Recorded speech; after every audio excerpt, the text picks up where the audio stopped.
What is going on, everybody? Welcome back to the channel and the Gregtech New Horizons series. Today I got episode 5 for you, and I'm really excited because today we really start getting into what Gregtech has to offer. So obviously in this episode we're going to do a little bit of this, a little bit of that. I'm going to get pulled one direction, then get pulled the other direction, and kind of forget what I'm doing, and then do a little something else, and then go back to doing something. So probably some more jump cuts like usual. But I hope you guys enjoy the video. Hopefully it's a good one for you, and I will see you at the end. Alright guys, we're going to start off the episode today by building another one of the important early multi-blocks we need.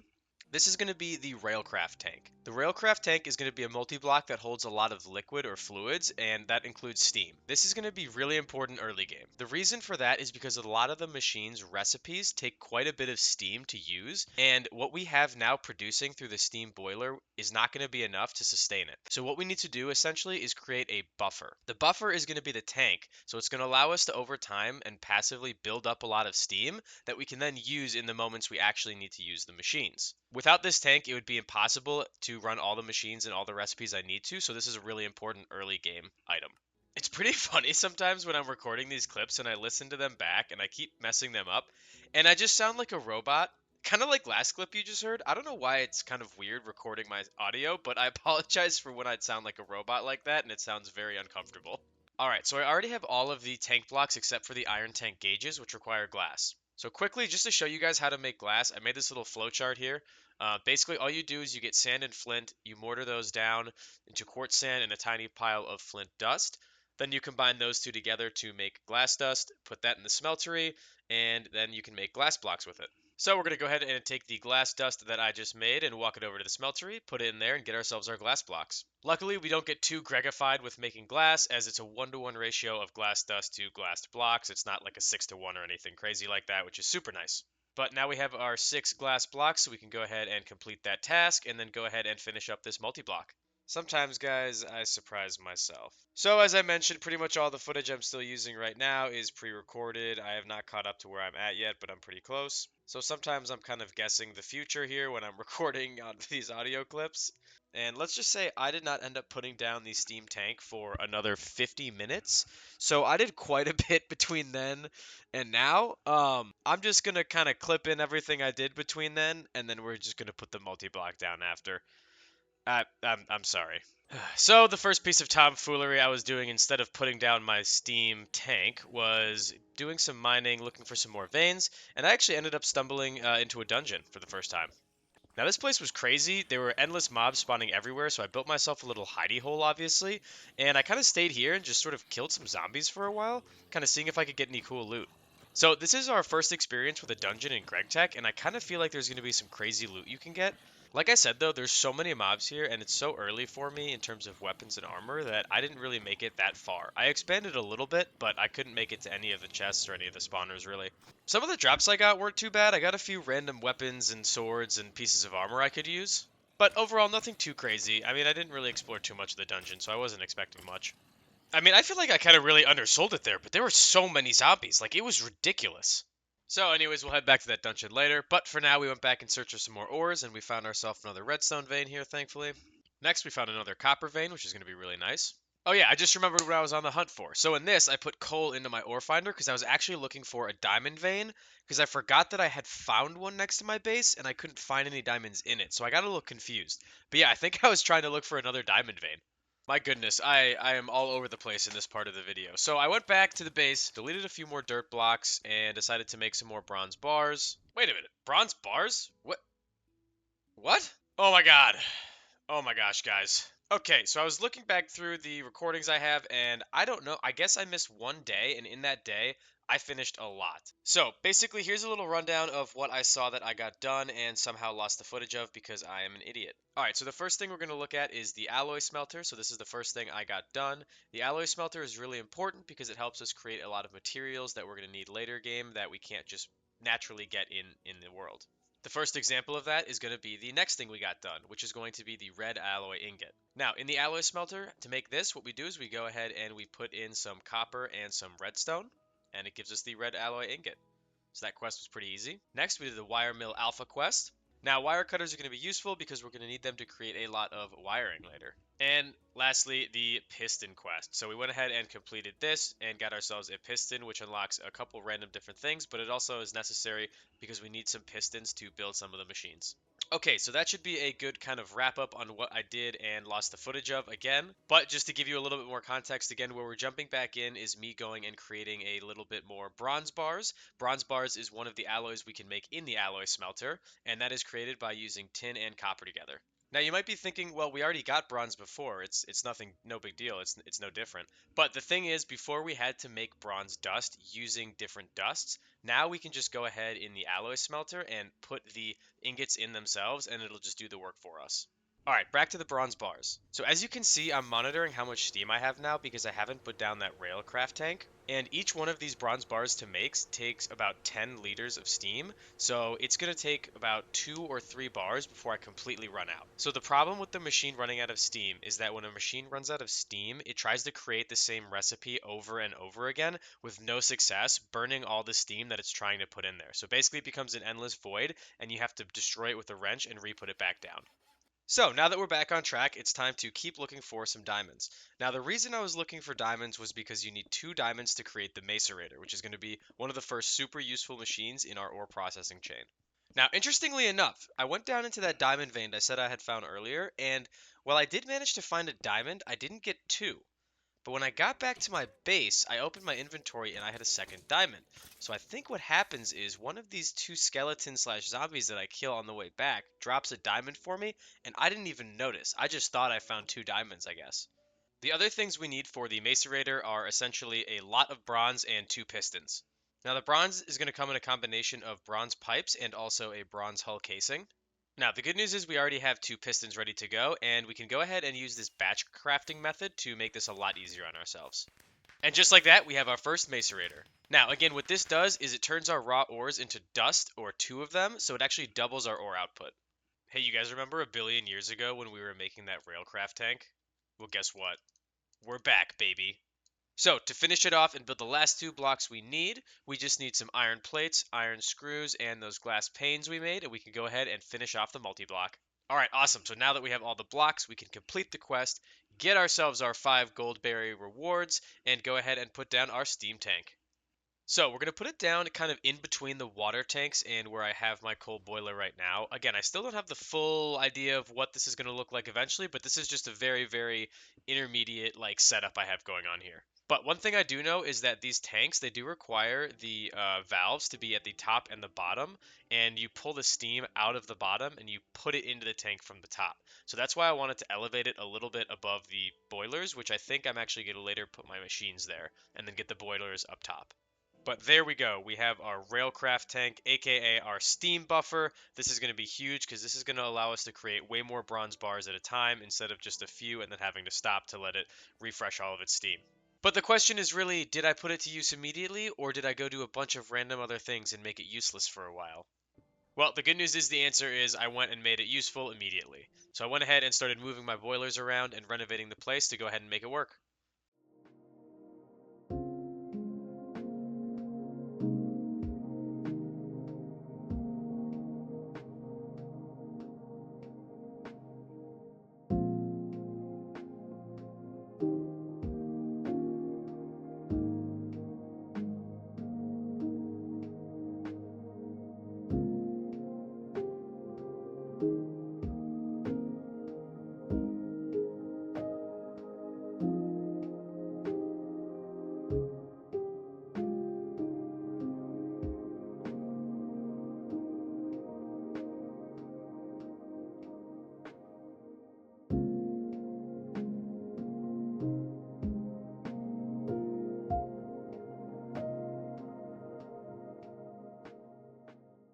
So we went ahead and renovated the base a little bit. Now we got our 2 small coal boilers up here, and now we're going to add in our alloy smelter. Okay, we're going to go ahead and put in a large bronze fluid pipe in between the small coal boiler and the alloy smelter because we actually want to make sure that we can funnel as much steam as possible into that alloy smelter. Like I said, it needs a lot of steam per bronze bar we make, so we need to make sure that we have as much of a buffer as we can before we have enough piping to connect our large fluid tank. So now we're going to go ahead and let the small coal boilers do their job, and we're going to slowly let it transfer steam into the alloy smelter so we can build up all of this buffer like we keep talking about.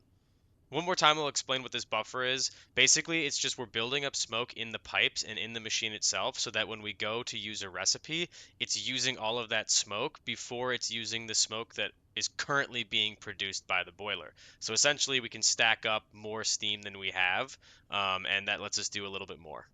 So, if you guys noticed my stupidity throughout this last minute of video, you'll probably have noticed that my second boiler wasn't actually running and connected. So, we went ahead and fixed that problem. Again, I don't know what's wrong with me, but I went ahead and just put it into the front there. It's a jank setup for now, but again, just temporary. Actually, I decided I would be better off to make a few more bronze pipes right now because I actually had the materials to do that, so I just went ahead and fully connected the second boiler to the alloy smelter. All right, really quick breakdown on how we actually made that fluid pipe in case you didn't see because I batch crafted it really fast. So we used a hammer plus 2 bronze ingots to create a bronze plate. Once we got 6 bronze plates, we used that with a wrench and a hammer, and that made us 6 small bronze fluid pipes. By the way, I don't know if those flowcharts are a good idea or not. You tell me. I kind of feel like it helps describe some of the stuff I do quickly, but again, I don't know. All right, now we're going to take some of those fresh bronze pipes we just made, go ahead and connect up that second coal boiler we have, and double the steam input into our alloy smelter. Now I'm just going to go ahead and give it a few minutes to go ahead and fill up that buffer we talked about. All right, now we grabbed our copper and our tin ingots. We're going to go ahead and shove those both into the alloy smelter, and it's going to give us our bronze bars. Again, it's 3 copper, 1 tin, but it gives you 4 bronze ingots, which is nice. That being said, I'm just going to start off trying to make 4 batches because I think that's all our buffer can handle for now. Okay, so I promised there was a reason that I got all these bronze ingots besides just getting more bronze ingots. So obviously we have our steam tank that we're not using yet. With these bronze ingots, we can now build enough pipes to go ahead and utilize the steam tank. The alloy smelter is finishing up a couple more bronze bars for me, so in that time I'm going to go ahead and connect the pipes to the steel tank. Like I mentioned before, we're piping in steam from the top and pulling it out from the bottom, so we needed just a couple more bronze fluid pipes to actually make this all work. But now that the alloy smelter is done, we're going to go ahead and get rid of it, collect all this piping, and redo it so we can actually reach the steam tank. Oh yeah, by the way, like you just saw there, quick reminder, any pipes that have steam in them are hot, so if you walk by them and touch them, they'll just start damaging you. Oh, Gregtech. All right, now we're going to go ahead and finish up connecting these bronze pipes and make sure they're all flowing the right direction, which are those little arrows you see. And then we'll go ahead and make sure that our tank is collecting steam.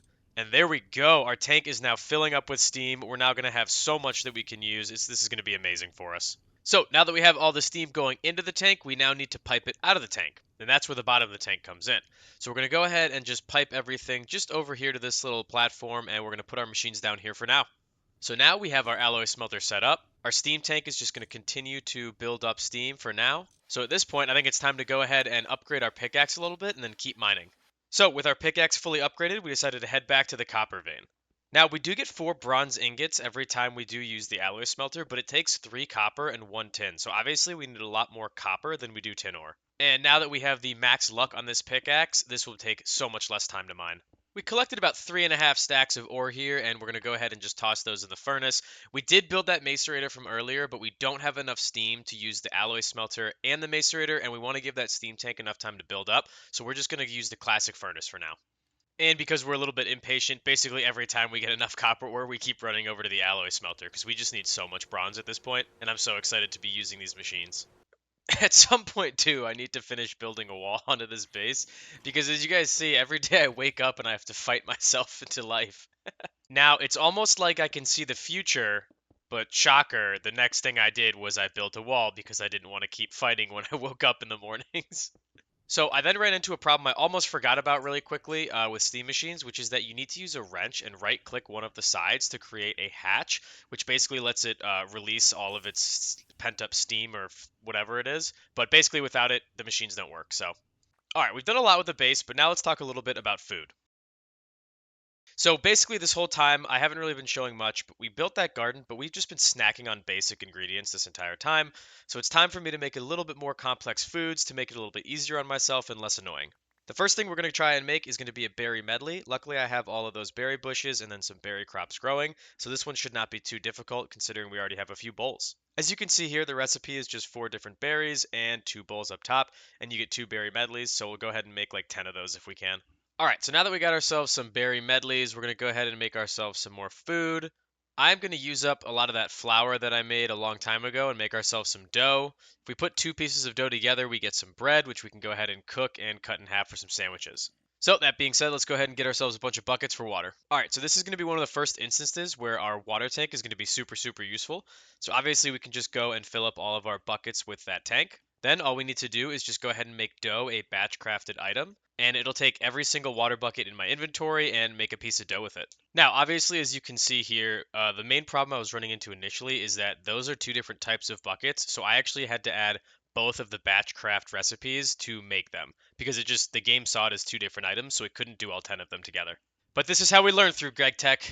So we basically went ahead and used up all of our flour and made it into dough, and during that time we finished the dough quest. Did you guys like that? I tried to say it like Homer Simpson, but I failed miserably. Alright, now we're going to launch our uncooked dough into the furnace and let it cook up into bread. In the meantime, let's go see what kind of sandwiches we can make. Alright, so for now we're just going to stick to the basic sandwiches because we can get really intense with these, but I don't have all the ingredients for that yet. So initially we're just going to make some steak and pork sandwiches. So let's go ahead and grab all of our raw meat and get that cooking as well. Alright, here we go. It's time to chef. So first we're going to grab some of our bread from the furnace that's fully cooked. Then we're going to go ahead and take a knife to that bread, slice it in half, get ourselves 2 slices. And from there we're going to put some pork in it and call it a bacon sandwich.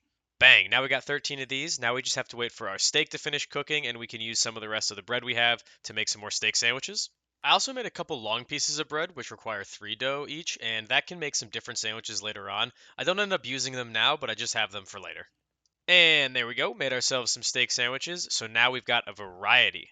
And on the wheel of fortune of what am I going to do next, you'll never know. Now that we have our food situation figured out, we're actually going to go ahead and head back to that diamond vein real quick. If you remember, we just finished putting the max luck we could on our bronze pickaxe, so this is a good time to go and mine some diamond. Alright, so we managed to get out of there with 59 diamonds, which is a decent haul. I tried to figure out if there was a way to multiply diamonds early and maybe crush them into dust and make each one worth 2, but turns out I just have to go ahead and put these in the furnace and just get myself 1 diamond for now. Alright, well, sometimes, as you guys can tell, I don't see everything in the future, even though I have my own pre-recorded footage. But here we go using our big pieces of bread to create some double steak sandwiches. Alright, so now that we have our food situation figured out, it's time to focus on something else, and that's going to be the blast furnace. Now, the blast furnace gets us steel bars, so we're going to need a lot of those going ahead, but they're pretty tough to make. As you can see, we need over 1,000 clay and a bunch of other things, so I'm just going to start off right now by collecting as much clay as I can really quickly.